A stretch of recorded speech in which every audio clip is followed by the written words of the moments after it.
Donc voilà, c'est pour faire une petite vidéo coup de gueule par rapport au malade schizophrène qui a tué une infirmière et poignardé une secrétaire la semaine dernière. C'est pour dire que au lieu de dire faut des détentions à vie, faut des internements à vie, faut des mises sous camisole chimique, mais déjà, qu'est-ce que vous connaissez du vécu de cette personne malade? Commandant, vous pouvez dire qu'elle est bonne, qu'elle est mauvaise, que c'est entre les deux, tout ça. Cette personne, elle a commis un acte criminel. Ça ne veut pas dire que c'est un criminel dans le fond de son âme. Cette personne, elle prenait plus son traitement depuis un an. Il faut peut-être se poser à un moment donné les bonnes questions. Pourquoi cette personne a tué et il ne prenait plus son traitement depuis un mois avant de la juger, avant de dire qu'il faut l'interner à vie ou la condamner à la réclusion à perpétuité. Il faut peut-être se demander ce qui a manqué et ce qui a dysfonctionné dans sa prise en charge thérapeutique en psychiatrie. Parce que pour qu'une personne qui a déjà poignardé des gens en 2017 soit sans suivi, soit sans traitement, il y a un problème. Cette personne voulait se venger de 37 années passées dans des institutions psychiatriques. Qu'est-ce qui s'est passé dans sa prise en charge durant ces 37 années avant de dire que cet homme est mauvais? Qu'est-ce qui s'est passé? Quelle relation il avait avec lui-même et les médecins, les infirmiers, etc.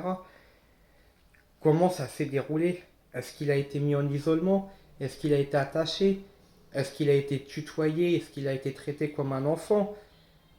Voilà, est-ce qu'on lui a donné des traitements qui convenaient pas à son métabolisme, mais qu'on lui a imposé de prendre, ce qui a pu engendrer de la souffrance et de la rancune vis-à-vis du milieu psychiatrique et du milieu médical en général.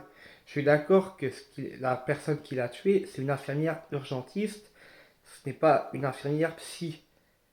Mais pour en venir à autant de haine, à un besoin de se venger, il y a une profonde souffrance et il y a eu un profond manquement des institutions.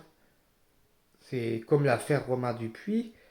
Il l'a tué en 2004, il a été jugé en 2007. Tout le monde voulait l'internement à vie. Mais seul un médecin psychiatre compétent peut décider de la durée et de la qualité et de ce que doivent être les soins d'un malade. Ce n'est pas aux citoyens, ce n'est pas à la justice d'en décider. Monsieur Romain Dupuis, il était stabilisé. On ne guérit pas d'une schizophrénie, mais il était stabilisé depuis de nombreuses années. Ça fait qu'un an et demi qu'il est sorti de l'unité pour malades difficiles. Ce n'est pas à un juge des libertés et de la détention ou au préfet de décider du temps et du contenu des soins psychiatriques, mais au médecin psychiatre en collaboration avec le malade lui-même. Et peut-être que Romain Dupuis est le malade de la semaine dernière, il y a eu peut-être maltraitance et manque de soutien. Parce que s'il prenait plus de traitement depuis un an, c'est qu'il ne devait plus voir de médecin depuis un an.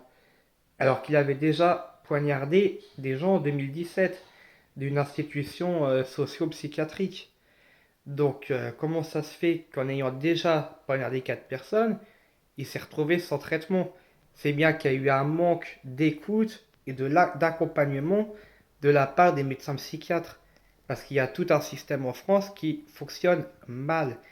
Et on ne peut pas dire que Romain Dupuis soit une mauvaise personne, ni l'homme de la semaine dernière. C'est des gens qui ont agi ponctuellement de façon criminelle, dû à un manque d'attention, de compréhension, de compassion et de soins réels. Réels. Pas une mise sous camisole, pas une mise à l'abandon, pas une mise dans la nature, mais des soins modérés et ponctuels. C'est ça qui a manqué. Et on ne peut pas dire faut interner un homme à vie parce qu'il a commis une erreur ou un crime.